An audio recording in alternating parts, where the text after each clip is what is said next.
Assalamualaikum warahmatullahi wabarakatuh. Sobat Misteri Sunyi Mencekam, berkemah di tempat yang angker pasti resikonya kesurupan atau mungkin ada yang hilang di bawah sosok makhluk gaib dan macam-macam ya. Nah, seperti dalam kisah misteri berikut ini yang sudah kami siapkan untuk Anda, di mana ada seorang murid sekolah baru yang berkemah di daerah Mekarsari dan di sana terjadi hal horor dan juga mengerikan. Penasaran seperti apa cerita selengkapnya? Langsung saja kita simak sebuah kisah nyata misteri yang berjudul Pengalaman Mengerikan Saat Berkemah di Mekarsari. Sebenarnya kisah ini sudah cukup lama, aku yang mengalami sendiri. Aku juga yang tahu apa yang sebetulnya terjadi pada saat itu.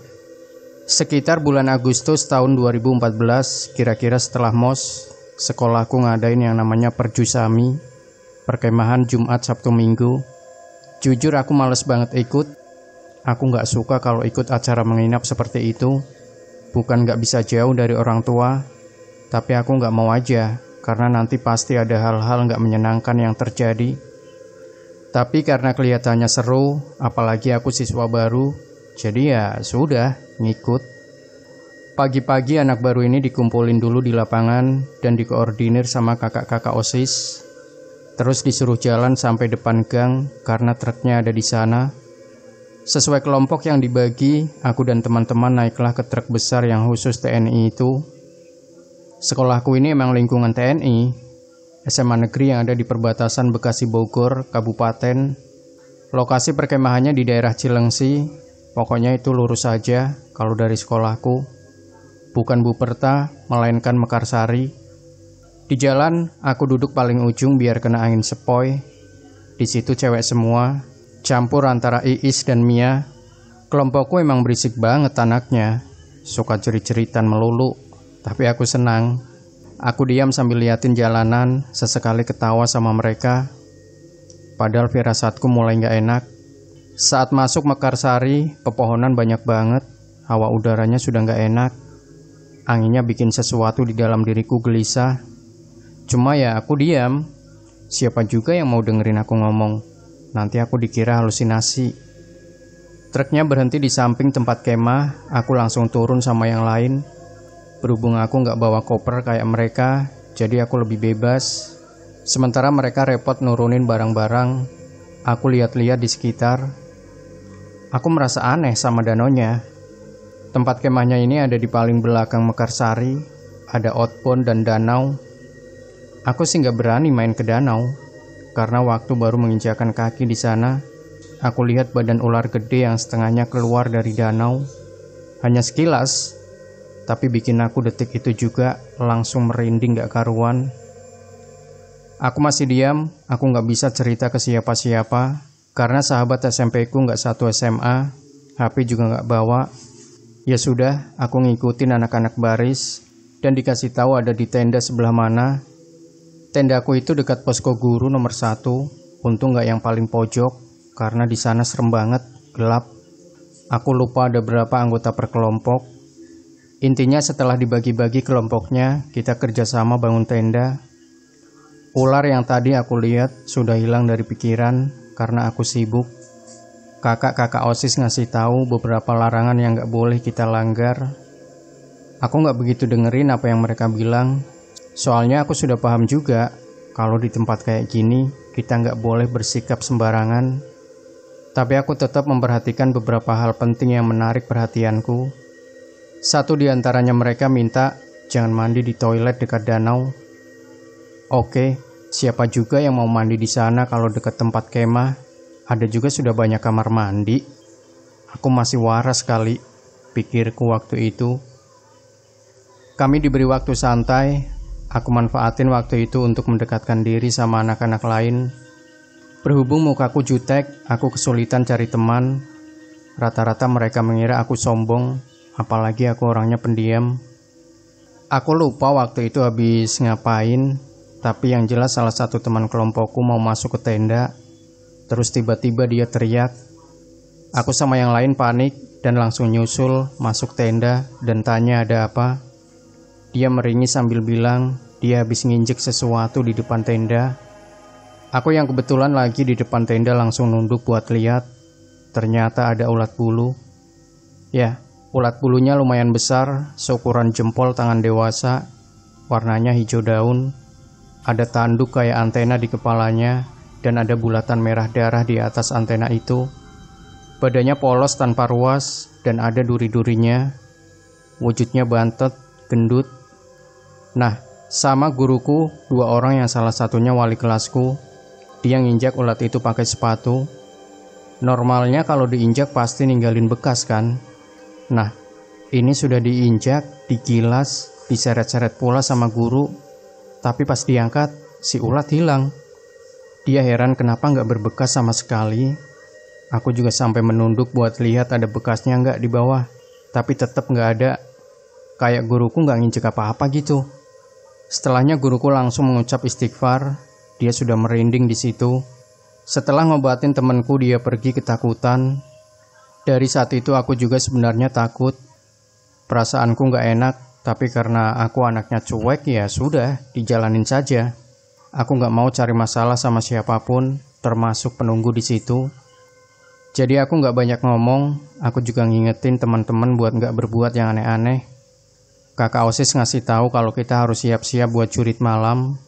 Dari sore aku sama yang lain sudah bersemangat, apalagi aku yang dari SD sampai SMP nggak pernah ikut kemah, jadi merasa yang paling senang. Kelompokku mulai merapikan barang-barang, padahal belum malam. Aku lagi ngobrol di tenda sambil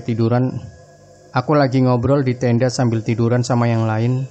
Oh ya, sebelumnya pas aku mau mandi sempat lihat cahaya bulat merah di belakang tenda dekat pohon kelapa.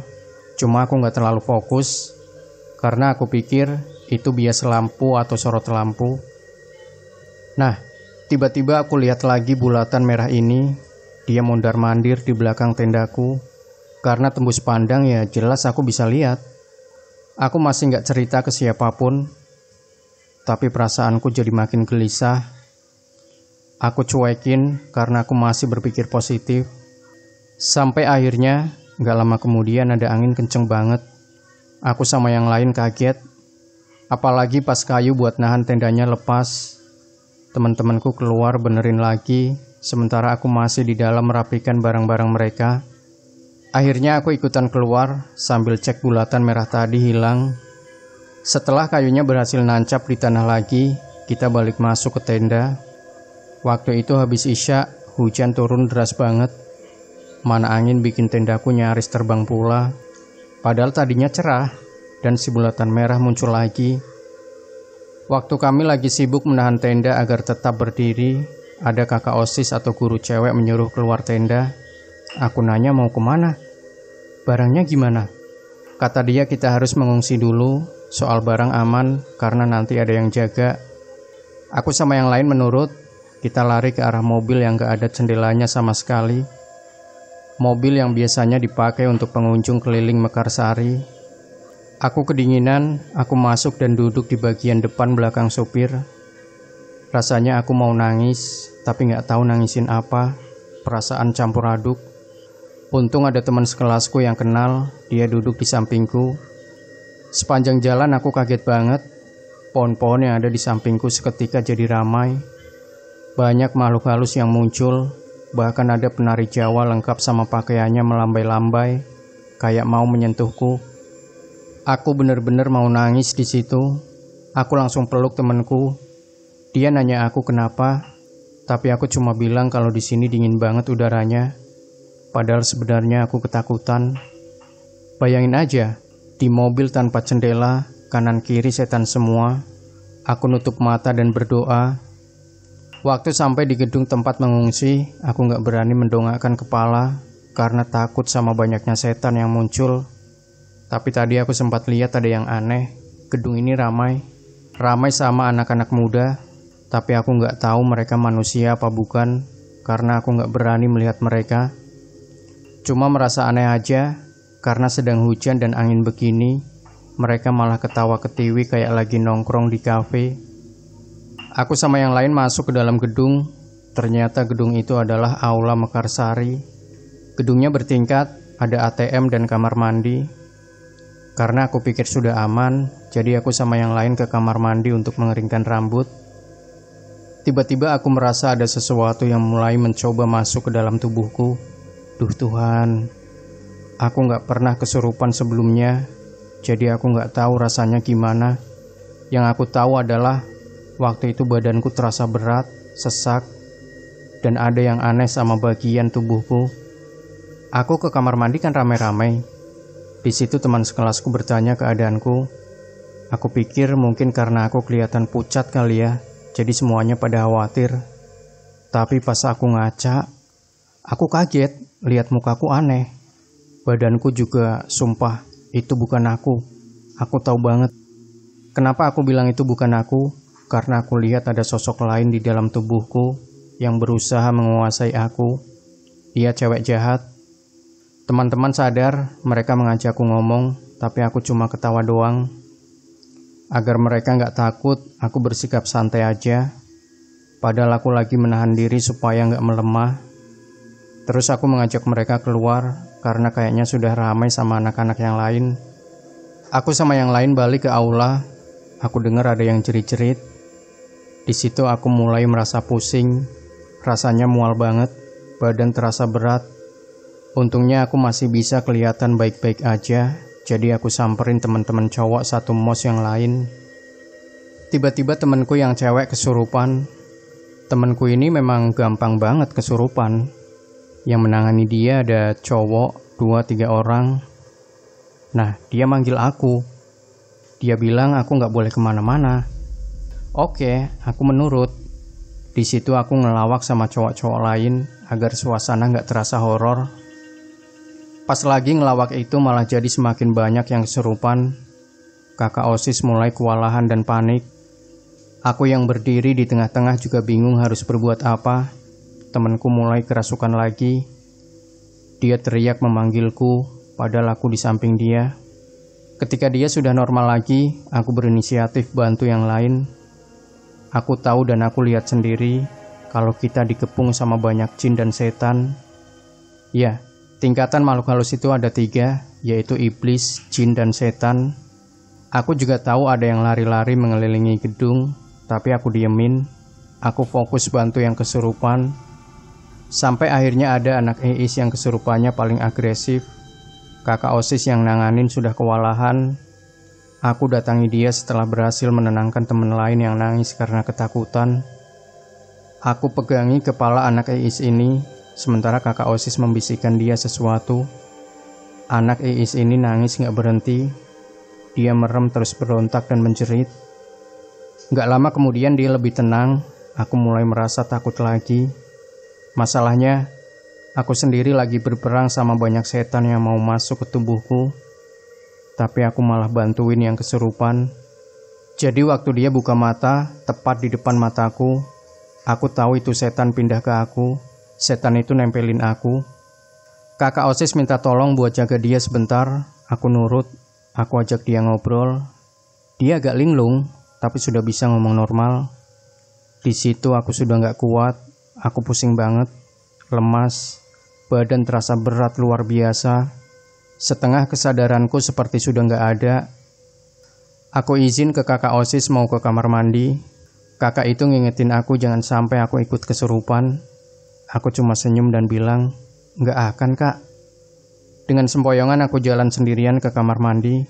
Aku ngaca dan lihat sendiri sudah kayak maling habis ditonjok, bengkak semua. Aku gak nyaman lihat kaca karena auranya gelap. Itu bukan aura milikku. Setelah cuci wajah dan tangan, aku keluar dari kamar mandi. Perlu diketahui kalau aku baru saja kehilangan orang yang aku sayang. Jadi meskipun emosi, aku stabil, tapi tetap ada kesedihan mendalam di hati. Inilah yang digunain para dedemit itu buat ngecoh aku. Ada yang nyamar jadi ibuku dan mengajak aku pergi bareng dia, tapi aku diemin. Aku berperang sama pikiran dan batin. Pikiranku bertahan di rasional, sementara batinku sudah tertekan, minta aku buat nurut. Untungnya otakku yang menang.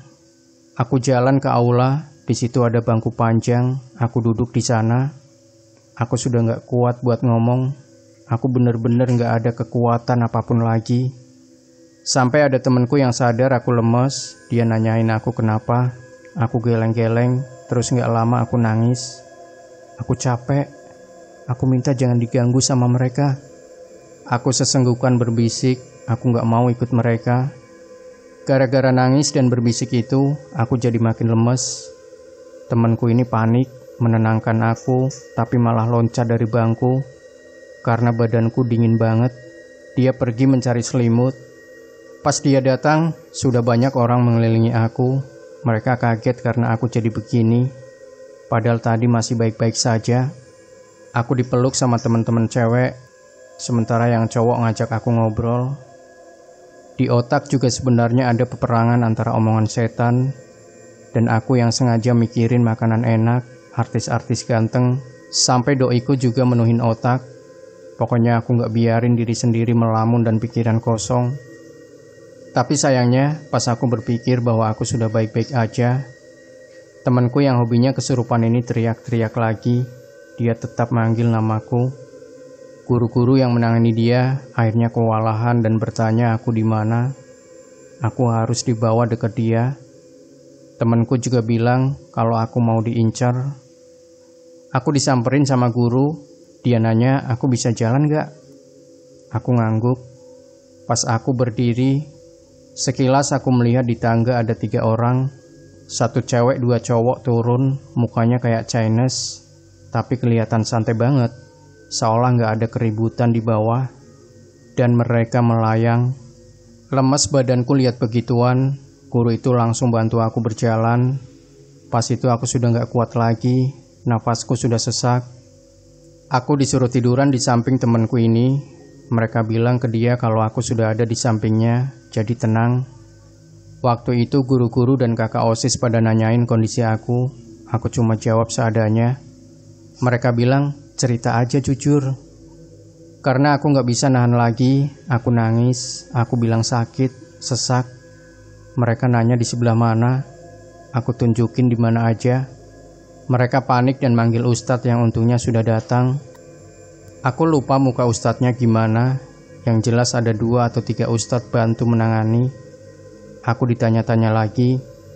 Dia sentuh semua bagian yang sakit dan aku dibacakan doa. Dia juga memijat jempol tanganku. Dia nyuruh aku ikut baca doa juga. Yang bikin aku panik pas dia nyuruh aku membaca kalimat syahadat. Ya Allah, aku sudah mikir nyeleweng.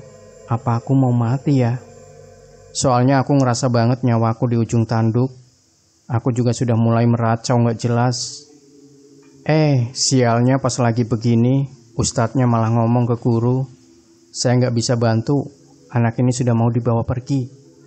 Dia diincar sama banyak makhluk halus. Ya, jadi aku dikasih tahu kalau anggota tubuhku sudah dimatiin sama jin-jin sialan ini. Dan firasatku benar, nyawaku sudah di leher. Makanya aku gak bisa nafas, kata ustadz. Kakiku bahkan gak bisa digerakkan. Yang aku rasain waktu itu benar-benar sakit banget. Dan sejenak aku tersadar, apa ini ya rasanya sakaratul maut? Aku nangis, aku belum mau mati. Aku masih mau hidup bahagia, sukses, nikah dan punya anak. Aku gak mau mati konyol. Sebelumnya aku ditanya apa aku punya penyakit. Aku bilang gak punya penyakit serius. Cuma gak tahu kenapa aku malah bilang aku ada masalah di jantung. Di sini ustadz nanyain banyak hal, tapi aku lupa. Dan dia tahu aku sudah setengah sadar. Dia nanya namaku siapa. Dia terus mengulang-ulang pertanyaan. Dia berbuat itu untuk mencari tahu siapa aja yang masuk ke aku. Tapi karena aku gak izinin, terkontrol, jadilah aku masih bisa jawab normal. Terus Pak Ustadznya sudah pergi, aku berontak di situ. Aku benci banget lemah dan dikuasai mereka. Aku berusaha keras keluarin satu persatu. Gak lama guru-guru datang nyuruh membawa aku dan temanku ini dipindah. Tadinya aku ditawarin ke rumah sakit, tapi nolak. Iya kali orang kesurupan mau diperiksa dokter. Terus akhirnya kita dibawa, aku digendong sama guru cowok. Dia bisikin aku terus, bacain doa sampai ke mobil. Dan sialnya, aku malah disuruh duduk di depan. Pengen aku getok itu yang nyuruh. Selama di jalan menuju gedung yang entah di mana lagi, aku menahan nangis. Soalnya aku lihat banyak yang ngikutin, dan itu bukan lagi setan, melainkan jin. Aku sama teman-teman dipindahkan ke gedung lain, karena di gedung sebelumnya, aku nggak tahu ini gedung apa. Bukannya membaik, aku malah semakin memburuk. Pas itu aku ingat, di depannya banyak pepohonan gede, dan diantaranya ada jin yang menungguku. Kenapa aku bilang jin? Karena yang aku tahu, jin itu nggak berwujud. Tetap kayak setan seperti pocong, kuntilanak, genderuwo, dan lain-lain. Nah, kalau jin bisa berubah bentuk sesuai keinginan. Jin ini sewaktu memunculkan diri di hadapanku, dia berbentuk mirip pin bowling. Tinggi menjulang berdiri di antara pepohonan, dia gendut, matanya satu. Tapi nggak seperti mata manusia dengan warna yang merah terang. Dia mengamati aku di balik pepohonan itu.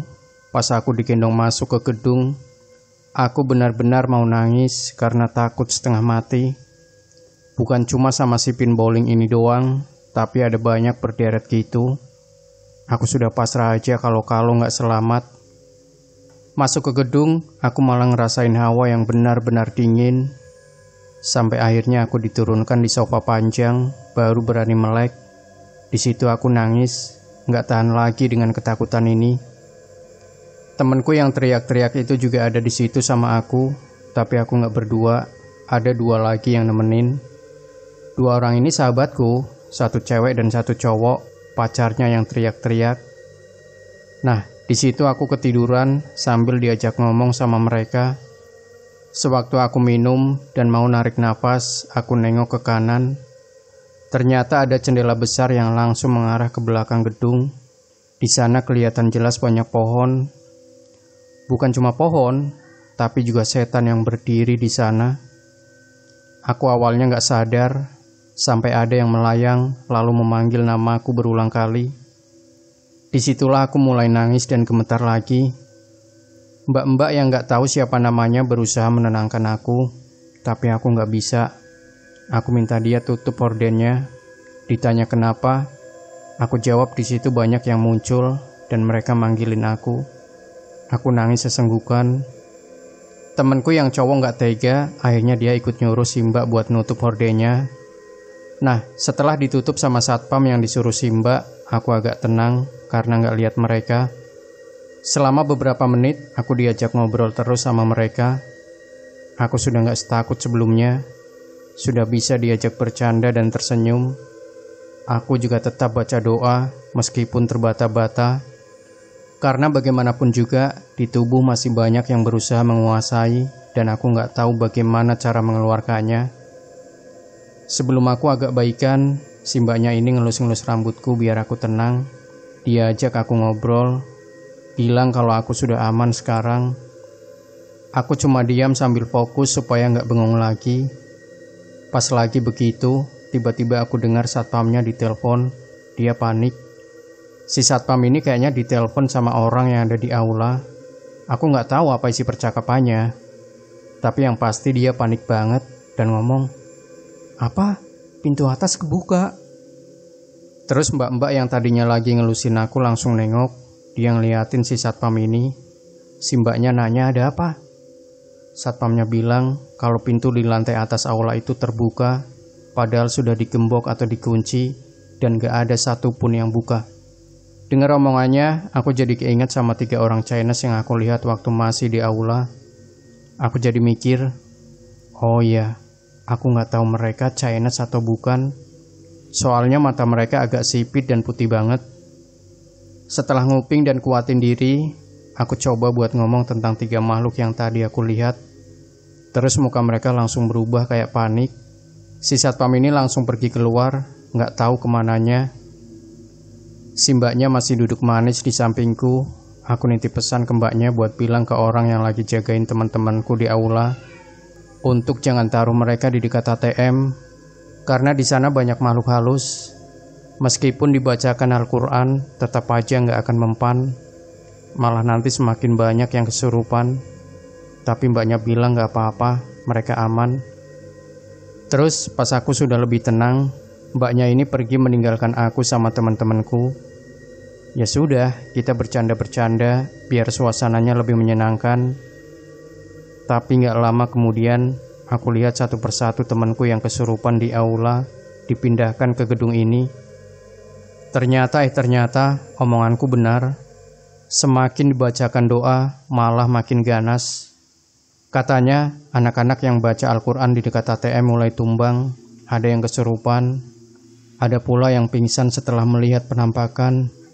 Ada yang kesurupan, ada pula yang pingsan setelah melihat penampakan.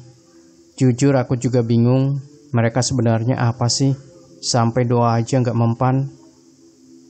Salah satu temanku yang punya asma, dia ini sebelumnya emang kesurupan, ditambah lagi ada asma. Aku bantuin dia supaya setannya keluar dan berhasil. Pas dia dituntun masuk ke gedung kan melewati aku. Dia melihat aku dengan sinis banget. Aku tahu itu bukan dia. Aku pura-pura gak tahu aja kalau temanku ini masih kerasukan. Setelah dia dan beberapa orang dibawa ke suatu ruangan, gak lama aku sama teman-teman juga disuruh masuk ke sana. Hal yang paling aku benci saat itu adalah jendela yang ada di mana-mana. Rasanya mau aku kutuk arsiteknya. Temanku yang punya asma ini sudah tidur. Ada guru yang menemani kita. Aku memilih tidur di yang paling pojok. Aku sempat bertanya kabar temanku yang di aula sama guru ini, dan dia bilang gak apa-apa. Aku gak perlu mikir, dan dia menyuruh aku istirahat. Berhubung sudah ngantuk, aku nurut. Aku tidur juga sebenarnya gelisah, gak nyenyak. Bagaimana lagi, di dalam tubuhku ada banyak setan yang rebutan masuk, tapi tertahan. Kalau kalian tanya bagaimana cara menahannya, jujur aku juga gak tahu. Yang waktu itu aku pikir hanyalah aku gak mau dikuasai mereka doang. Paginya aku terbangun, badan terasa pegal semua dan sakit. Tapi aku bersyukur, karena aku masih hidup dan gak mati setelah apa yang terjadi semalam. Tapi itu benar-benar bikin aku lemah banget. Aku sama yang lain balik ke tempat kemah. Aku mencari sepatu yang hilang entah kemana, kaos kaki, tas, semuanya menghilang. Pokoknya kegiatan pagi itu kembali kayak biasanya. Padahal tadi malam kita berjuang dari kesurupan massal. Aku sebetulnya agak marah sama panitia. Sudah tahu ada kejadian seperti itu malah diteruskan. Aku mengomel terus dalam hati karena tahu ini tempat sudah benar-benar gak aman. Menjelang siang, kemarahanku memuncak. Demi Tuhan aku kesel banget. Entah aku yang memang sudah bad mood atau panitianya gak mau rugi. Karena kesurupan semalam dan ketakutan setengah mati, jurit malam yang seharusnya dilakukan kemarin diganti jadi siang hari. Memangnya setan cuma muncul di malam hari? Tidak. Semua sudah diperingatkan sama penunggu tempat ini dan masih berpikir bakal aman. Sebelum pada pergi jurit siang itu, aku diajak ngobrol sama 2 orang teman tendaku. Disinilah aku akhirnya tahu salah satu alasan kenapa semalam kita kayak diamuk rame-rame sama penunggu tempat ini. 2 orang ini rupanya melanggar aturan. Mereka mandi di kamar mandi dekat danau.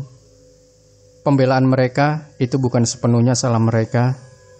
Tadinya mereka nggak mau mandi di sana, tapi gara-gara penuh dan ada bapak-bapak yang menyuruh mandi di dekat kamar mandi danau aja. Ya sudah, mereka menurut dan melupakan aturan yang sudah dikasih tahu kakak OSIS sebelumnya. Setelah cerita mereka bertanya ke aku, nanti aku disamperin gak ya? Nanti aku disamperin gak ya, Cak? Aku takut nih. Ya, gimana aku sudah kepalang keki, aku takut-takutin aja. Disamperin paling sama kuntilanak. Pas dengar celetukanku, mereka berdua otomatis pada teriak amit-amit sambil ketakutan. Aku cuek aja. Salah sendiri sudah dikasih tahu malah dilanggar. Dikira yang kena akibatnya situ doang apa? Kelar membereskan barang dan mendengarkan cerita mereka, kita disuruh kumpul di depan tenda. Kakak OSIS memberitahu anak-anak yang sakit dan semalam habis kesurupan dilarang ikut. Aku ditarik keluar barisan sama temanku buat menunggu di tenda, padahal aku gak mau. Minatku untuk merasakan jurit siang sudah hilang. Aku bersikeras gak mau di tenda itu. Karena aku mikir anggota kelompokku, aku kan ketua, mereka juga pada takut dan bilang ke aku supaya aku nemenin mereka. Tapi guru-guru, kakak OSIS dan teman deketku maksa aku nggak boleh pergi. Ya sudahlah, aku juga masih sakit. Anak kelompokku juga sudah bilang nggak apa-apa aku ninggalin mereka. Akhirnya aku diam di tenda. Yang lainnya satu persatu jalan sesuai rute yang sudah diberikan. Di tenda ada beberapa anak lainnya. Aku sama mereka makan-makan sambil cerita ini itu, bareng guru juga. Nah, hasil dari ngobrol bareng mereka, aku dapat informasi lagi. Ternyata semalam ada kelompok anak laki-laki di tenda paling ujung yang mainan jelangkung. Ya ampun, kesel banget aku, sumpah. Ini anak cowok otaknya pada kemana coba? Sudah tahu lagi, di tempat seperti ini malah main jelangkung. Bego. Katanya gak lama setelah anak-anak cowok ini main jelangkung, angin langsung bertiup kencang dan muncul bayangan raksasa di belakang tenda mereka. Kelompok anak-anak cowok ini bersebelahan sama temenku yang semalam jerit-jerit itu. Makanya dia kesurupan paling pertama. Dia kemasukan pas masih di tempat. Di situ aku gak lihat si pin bowling lagi. Cahaya merah juga gak ada. Aku cuma fokus ke danau dan outbound. Soalnya di situ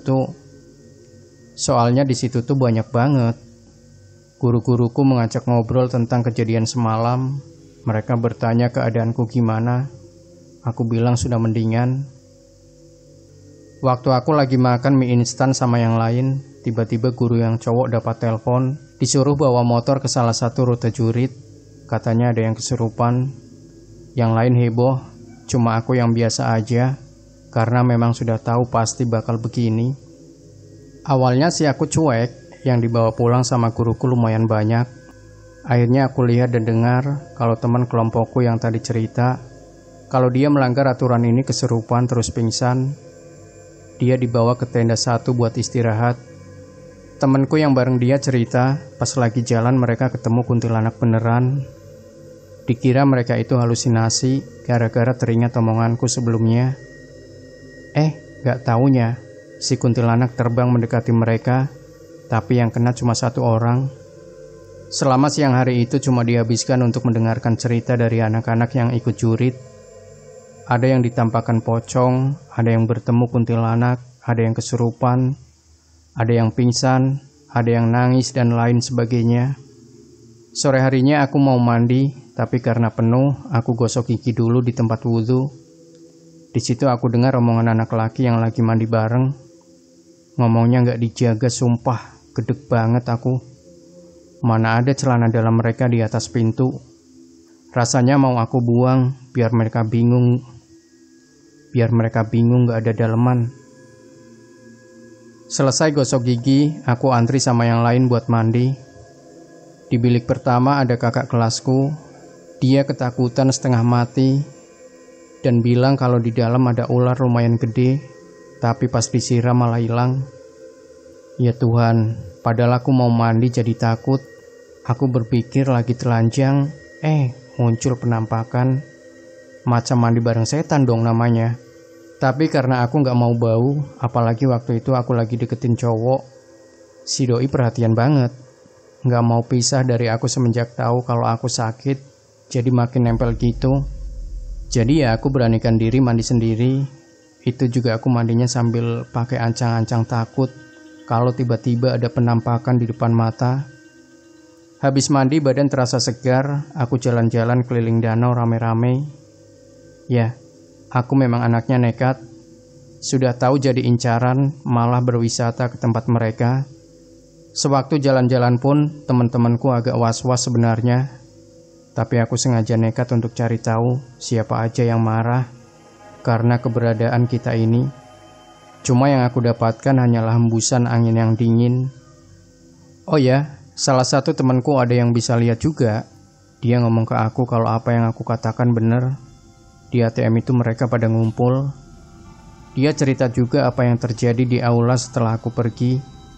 Katanya pas malam yang cowok digangguin terus, ada yang lewat dan nangis gitu. Malam harinya ada acara api unggun, kita berbaris lagi. Tadinya aku disuruh tetap di tenda aja bareng yang lain, tapi aku maksa gak mau. Aku bilang aku sudah nggak apa-apa. Jadi ya sudah, guru-guru nurut.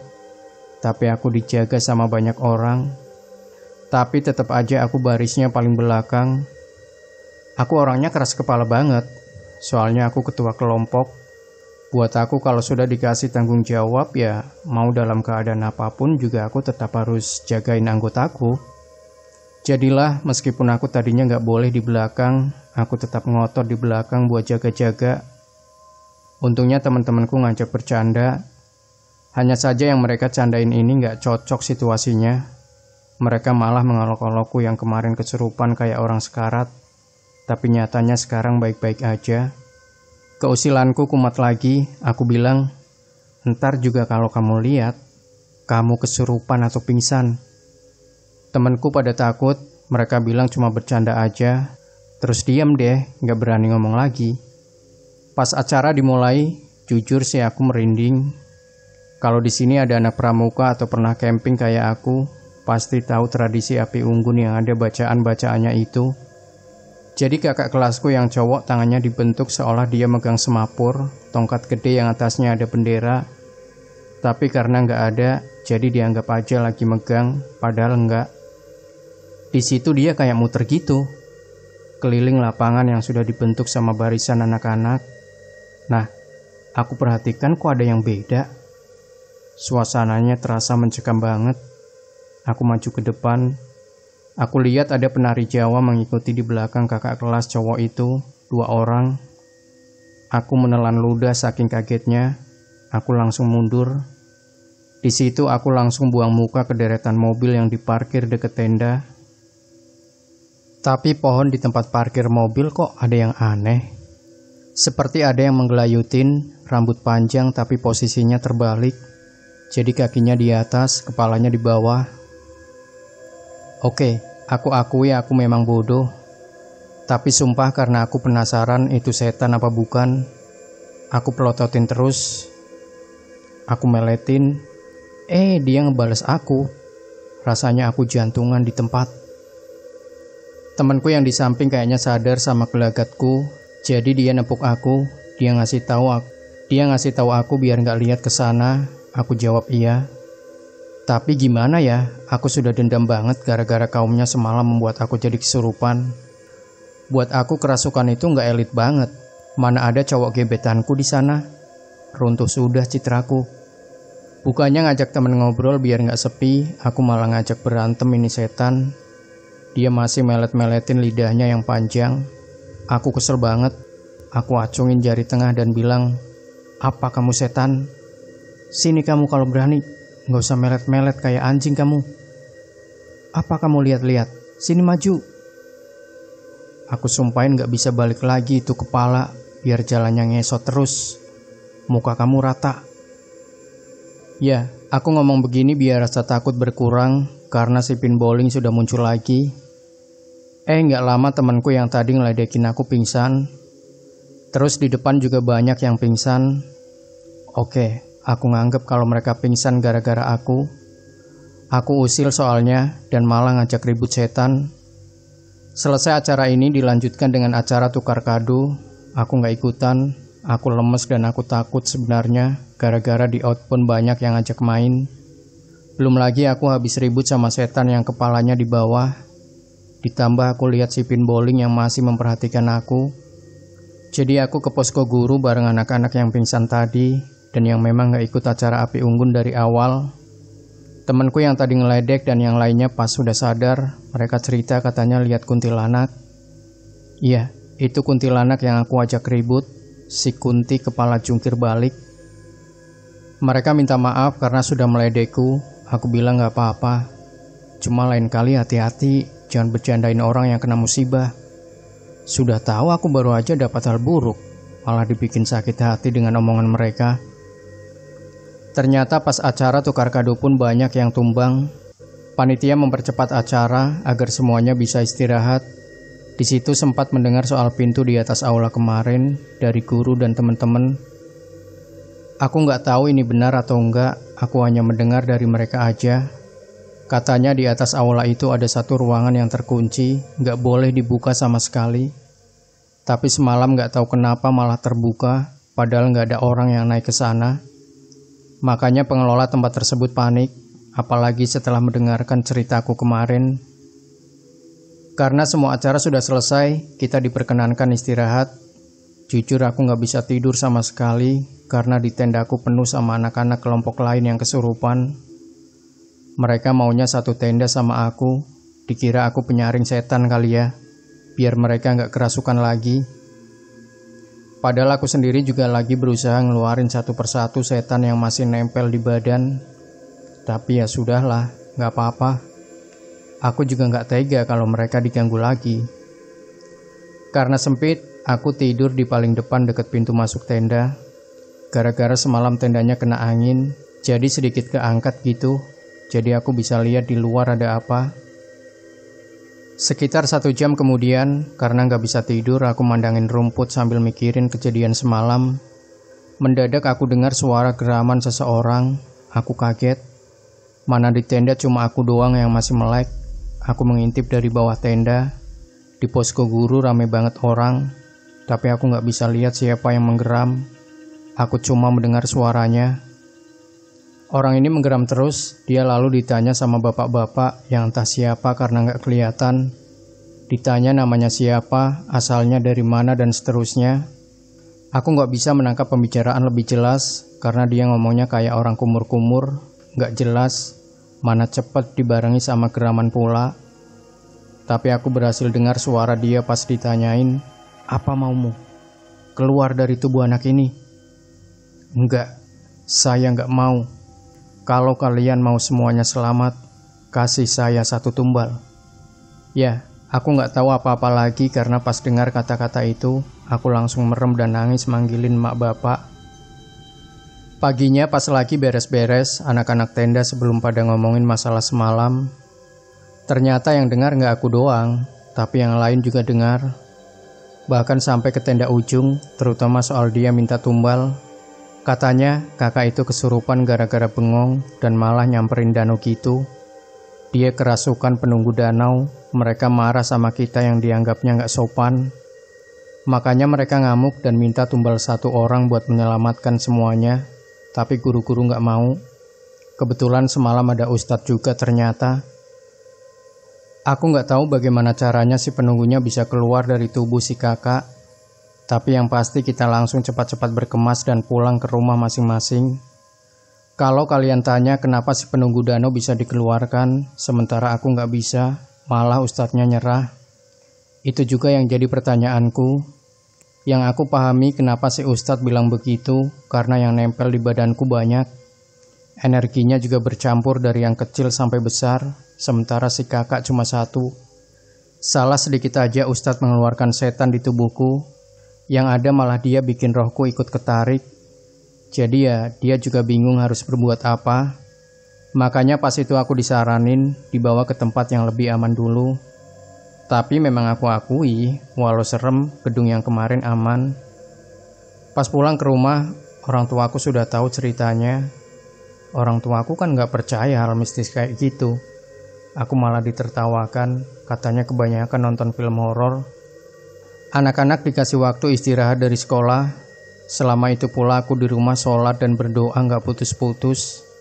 Aku gak tahu lagi bagaimana caranya supaya setannya keluar dari tubuhku. Apalagi si pinboling masih juga mengikutiku. Saat masuk sekolah hari pertama itu, banyak yang kesurupan dan pingsan, termasuk aku. Ya, aku. Aku ngerasain lagi sesak napas yang benar-benar sakit. Badan terasa lemas, pusing. Mukaku pucat banget, sampai anak sekelas pada khawatir. Akhirnya karena aku kelihatan makin pucat, bokap ditelepon, pulanglah aku ke rumah. Selama sebulan itu, sekolahku siswanya jadi langganan kesurupan dan pingsan. Gak ada hari tanpa hal mistis. Dan selama itu pula aku yang tadinya sehat walafiat, mendadak jadi kayak orang punya penyakit kronis. Karena khawatir melihat aku yang seperti itu, orang tuaku membawaku periksa ke dokter. Awalnya ke puskesmas, tapi mereka merujuk ke RSUD. Waktu di RSUD aku di ronsen segala macem, hasilnya gak ada apa-apa. Tapi pas dites darah, aku kena asam urat. Aku diketawain lagi sama orang tuaku. Karena nggak sembuh-sembuh, aku dibawa ke dokter-dokter lainnya. Segala dokter dan pengobatan sudah dilakukan. Diagnosisnya malah ngaco semua, nggak ada yang sinkron. Malah pernah dalam satu pemeriksaan, aku dinyatakan mengidap jantung dan ginjal. Buset, ngeborong. Tapi yang paling parah itu, waktu aku divonis kalau hidupku nggak lama lagi. Ya Allah, sumpah aku nangis, jejeritan karena nggak percaya aja. Aku sehat kok, tapi kenapa gini? Aku sudah stres banget harus rutin minum obat, check up, dan terancam harus mengikuti sesi kemoterapi. Kebetulan aku takut dioperasi, jadi aku hanya bertahan sama obat-obatan selama beberapa bulan. Teman-temanku tahu kalau aku penyakitan, tapi mereka tetap support. Aku terus berdoa sama Allah, karena aku gak percaya sakit begini. Semua obat aku buang. Aku marah sama setan-setan itu. Kenapa aku marah? Karena aku tahu sakitnya dipermainkan.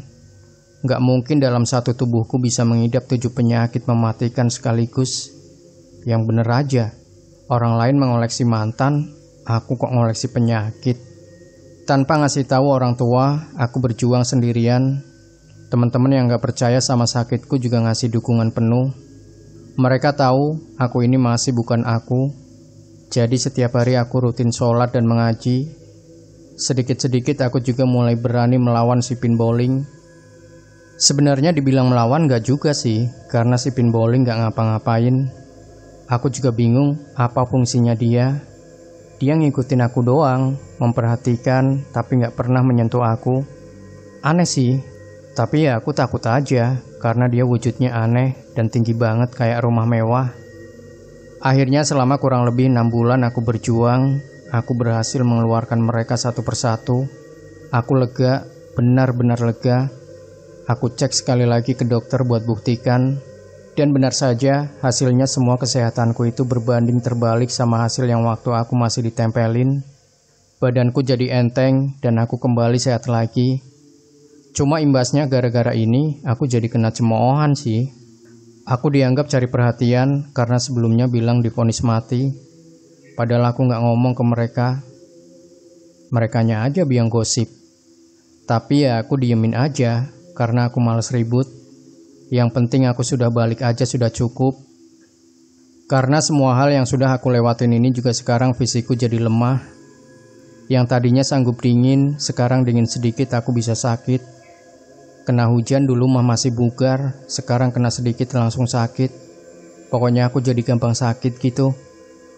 Aku cuma mau pengen bilang ke kalian bahwa di dunia ini kita nggak hidup sendirian.